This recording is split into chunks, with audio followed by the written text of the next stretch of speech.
fast, how I'm moving for my cash. Shit been hot, no more posting on the app. She called me capitalized, so I bought the bitch a bag. Lil Unc, that's my heart, you don't wanna make her mad. Shake the haters off one time. Feel me? But yeah, today I'm back here another reaction video. Shit like that. Never ending beef and Brum. Yeah, I think that's how you pronounce it. Never ending beef and Brum. Feel me? About to get into it though. Check out my main channel, man. And subscribe, first of all. Subscribe, like the video, comment what you want me to react to next, all that. My main channel link gonna be in the description.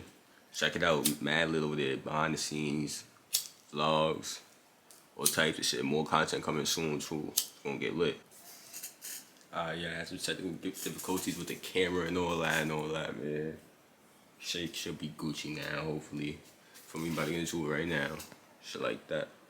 It's 1985 in Birmingham, and the police officers slapped a fine notice onto an illegally parked car outside the cafe. When officers tried to arrest the man, he fled inside the cafe, where other people in the cafe started to protect the man and throw objects at the policemen. The violence started getting madder throughout the night, eventually turning into looting and even firebombs, which even resulted in two brothers who owned the local post office being burnt to death. This took place in the Handsworth district of Birmingham, where unemployment was rife, and the large majority of the population was either Caribbean or Asian. This riot breeded a Caribbean gang in the district, which was eventually used to protect each other against the highly racist police and white supremacists. The gang were called Inch High, and they started to become quite notorious after two members were charged for the double murder of the two brothers who were burnt alive in their post office. So as I said before, Inch High was starting to become more notorious after two members were charged for the double murder. Members from Inch High started hanging outside a Caribbean restaurant in Birmingham called Johnson's Caribbean Takeaway. They started to call themselves the Johnson Crew, or Johnnies for short. This was in the 90s when the crack and heroin market started booming in Birmingham, and the Johnnies wanted a piece of it, so started running up the drugs market and controlling security at some nightclubs where their drugs would be served, using violent tactics to take over Jamaican yardies who once ran the drugs in the city. But in 1992, tensions between members of the Johnnies were starting to mount after a member called Super D was charged for murdering another member over a female. This caused half of the Johnson Crew to break off from the gang and form their own gang up the road. The locals started to call the break-off gang the Burger Boys, because they would rob stores and go back to the Burger Bar Cafe on Soho Road in Handsworth, Birmingham, which was not too far from the Johnson's Caribbean Takeaway, where the original Johnson's members were chilled. There were also more tensions due to a number of other reasons, but the problem was the gangs didn't have a specific area where they were from. They just had takeaway spots they chilled at, and more time the opposing gangs would be living right next to each other in the same area, with the majority of them all growing up together and attending the same school. Then eventually both sides started picking areas which made more sense for them to wreck, mainly just because that's where the majority of the members lived. So the Johnny's crew started claiming two areas called Los Hills and Aston, while Burger Bar members started claiming two areas called Handsworth and Winston Green, leaving some members who couldn't move house to switch gangs depending on their area sometimes. By 1994, the beef was in full swing, and members from both sides started tit-for-tat shootings. The same year in April, a group of Johnson members made their way to a party in Newtown and knocked on the door to the party. A man called Keith Copeland opened the door, and immediately Johnson members shot him in the head with a shotgun. A Johnson's member named Ringo was originally charged for the murder, but was eventually found innocent due to a lack of witnesses and evidence. So the war was starting to heat up in the area, but it was just gonna get more hotter. In between Handsworth and Aston, which are two opposing areas in this feud, there was another estate called Newtown, which for the most part stayed neutral throughout the war. But this all changed when kids from the Newtown estate and members from the Johnsons were playing football in a park in Newtown. Burger Boys saw this and shot into the crowd of boys playing football, which resulted in Newtown siding with the Johnsons. And Newtown weren't here to play with the Burger Bar crew. A Burger Bar member called Ruben was chasing a Newtown member down the street when two Newtown members aged 13 and 15 then clocked onto this. They ran at Ruben and stabbed him over 20 times. The 13-year-old boy served 7 years for the murder and was eventually released. He hadn't even been out for a year yet when him and 5 other Johnson members ran into a nightclub and shot a bouncer after he attempted to stop them, which the 13-year-old was eventually sentenced to 30 years in prison for. The Johnsons also shot another member of the Burger Bar crew called Bubbler when members surrounded his car and shot him in the head point blank range, killing him. By 1998,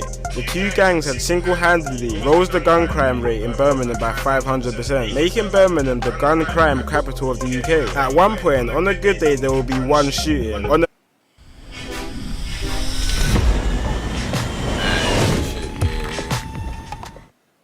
As you celebrate the holiday season, Men's Warehouse is here to help you look great.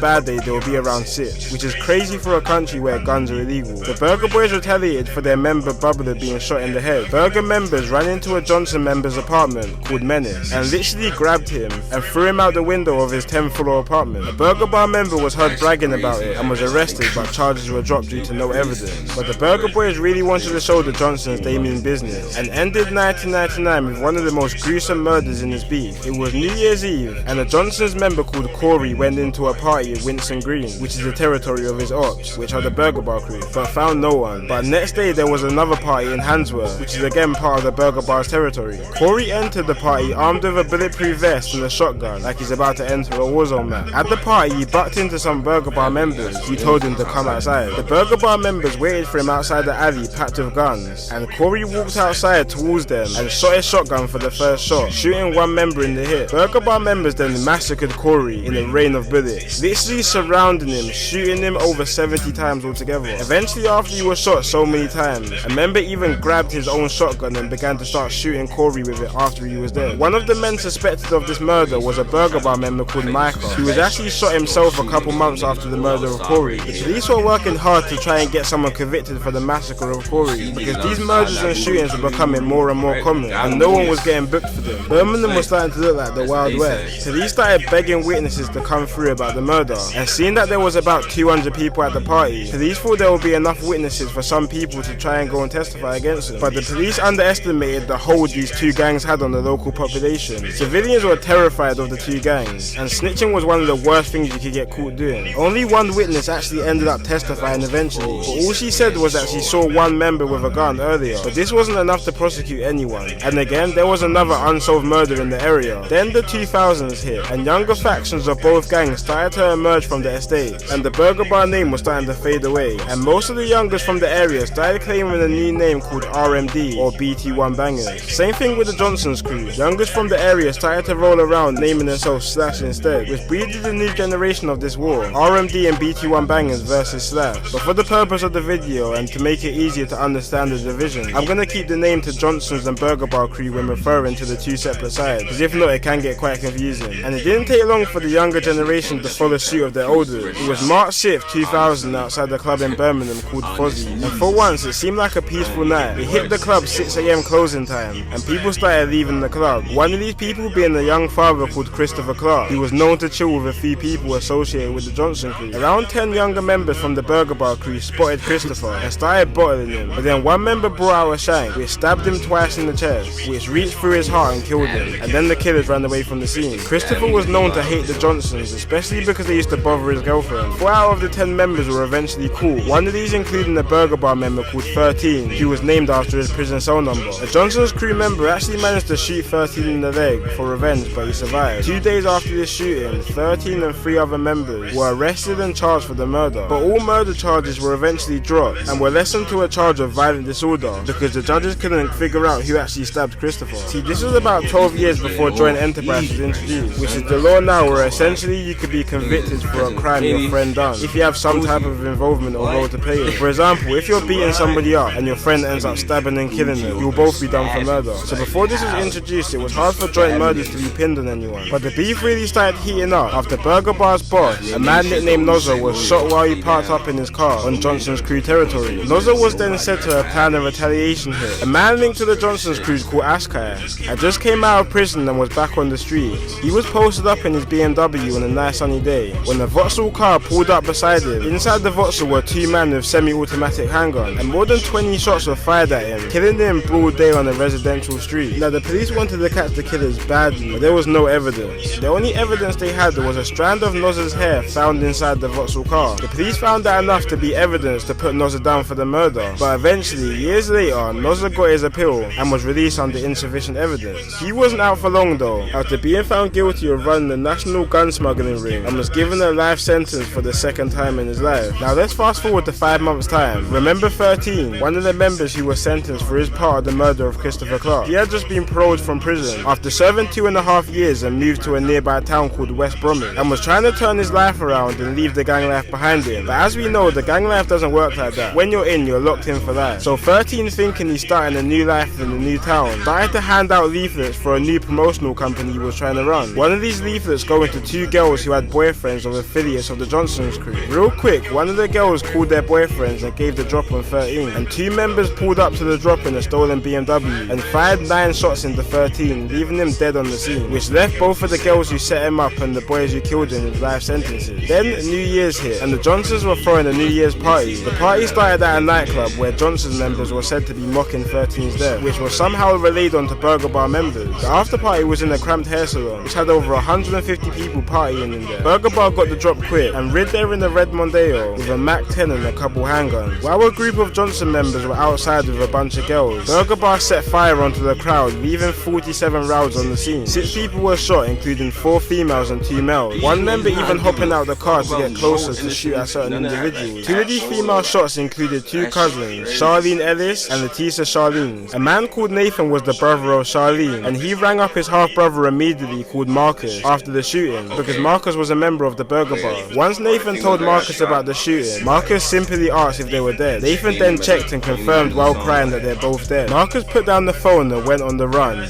realizing he had just took part of the murder of his own half-sister. 5 members were found guilty for the double murder, with 1 member nicknamed Dread eventually acquitted for the trial. But a couple days after Dread was bailed, he was shot 9 times in his head, back and neck by Johnson members but survived. Dread was actually on another 2 murder charges after this, but both also got dropped, before he was eventually convicted and sentenced for his 4th murder charge in 2015 in an internal situation. So at this point there were countless tit-for-tat shootings and murders, which I could talk about for hours. But let's fast forward to 2004, when the Johnson's crew started to hit the booth under their new name Slash. These were in the Channel U days, which was a channel back in the day that used to broadcast all the new UK rap and grime tunes. It was pretty much the Link Up TV and GRM Daily before YouTube came out, and Slash started to get some serious traction on the channel, even collabing with the American group Dipset, which is something impressive to do back then to get recognition and even jump on the track with an American. The group started to rise some controversy as well though, when the member was shot dead in the middle of a music video for a track called Hardball after an internal dispute. And after Burger Bar members started making diss tracks back to the Slash crew, it was starting to become clear from the outside that Slash wasn't any normal music group. While this was all happening, there was more issues brewing up in the town. A 14-year-old black girl was caught stealing in the Asian hair shop and was supposedly dragged to the back of the shop and sexually assaulted by several Asian men. This took place in Newtown, which was an area affiliated with the Johnsons. So they rioted, burnt down and smashed up Asian shops around the town, which caused massive brawls between black and Asian people, resulting in one black guy called Isaiah Young Sam being stabbed to death by several Asians. In one day of rioting, there was 1 murder, countless shootings and 35 people seriously wounded. The riots ended up lasting another 2 days, when Newtown gangs were starting to shoot at Asian gang in an attempt to get revenge for Isaiah. In one occasion, armed police were searching for a gang that was spotted shooting at a group of Asians. The group ran off while helicopters were searching for them. While running, an 18-year-old called Aaron accidentally pushed over his friend called Dwayne while they were scattering away from police. The fall ended up with Dwayne accidentally discharging his handgun, shooting his friend Aaron in the head, killing him instantly. This ignited a whole different feud in the area between Johnson's gangs, which were predominantly Caribbean, against Asian gangs. But for a bit of time it was mainly just tensions between the both races and some rare little spouts of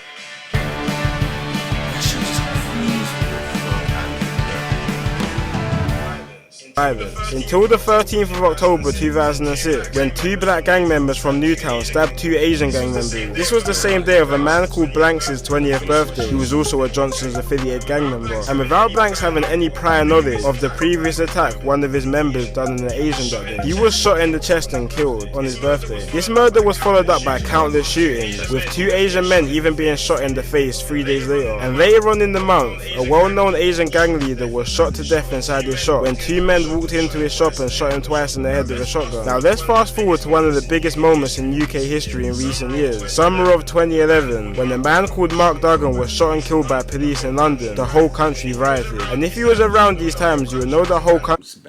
I'm just back for me. Yeah, I'm finishing this video.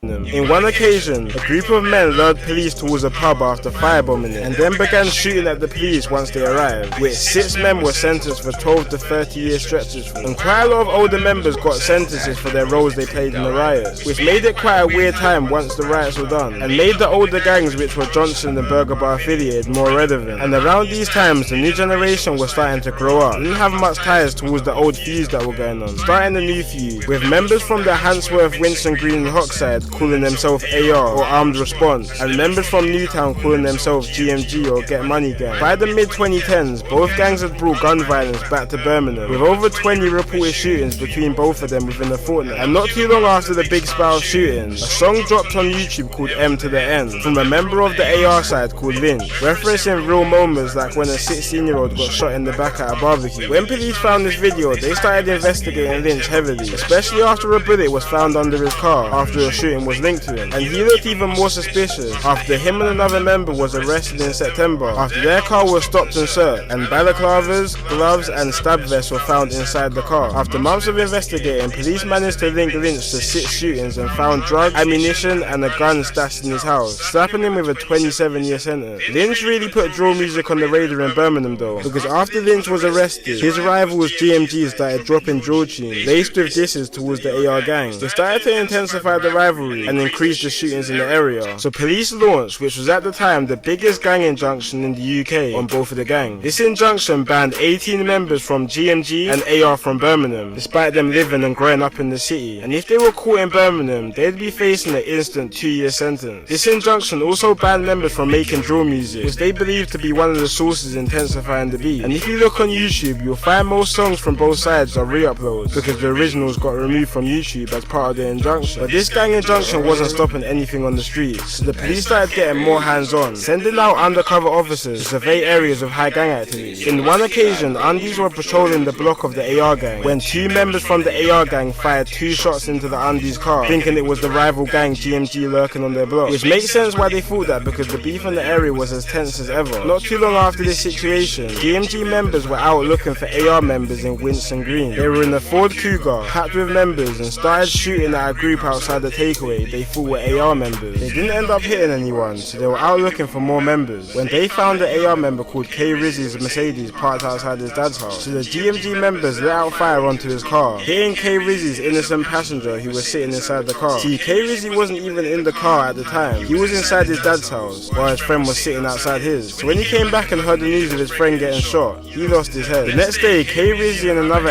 AR member called Dazza were looking for revenge on GMG's block with a Mac 11. They found father of 4 Skelly outside a set of shops and let fire into him, killing him instantly, and both were eventually sentenced to life for this murder. Then the new wave of drill came to Birmingham, which was mainly led by a gang in Newtown called Nine Boys, who are linked to GMG. One artist which you might have heard of is called Trills. He blew up after getting 3.5 million views on his hit song Birmingham City, and his name was even more hot when in March of this year he was stabbed in the head by AR members. Well, this was actually a revenge attack after 6 schoolboys from Newtown and Aston rid out to Handsworth in a 7-seater car, shooting and stabbing a 15-year-old AR member called K1 while he was talking to his girlfriend outside his house. Currently, 4 youths between 14 to 17 have denied murder, and they will go to trial in October. Now, there's been quite a few more situations of deaths which have happened recently, but I'm not going to cover them in this video. But this war has been going on for longer than 25 years and isn't going anywhere, and I'm pretty sure some of the gang members who rep both sides now don't even know about half the people which have died for the same gang they rep. So guys, just think about that next time you find yourself in these situations. It's been your boy Kid Nerd, and peace out.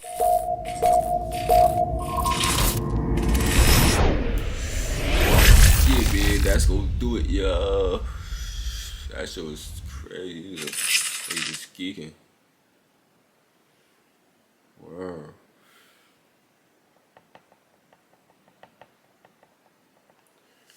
Into the undies car, thinking it was the rival. Like, comment, subscribe for me. Do it's about main channel, link in the bio, link in the description, shit like that. And we out of here, nigga.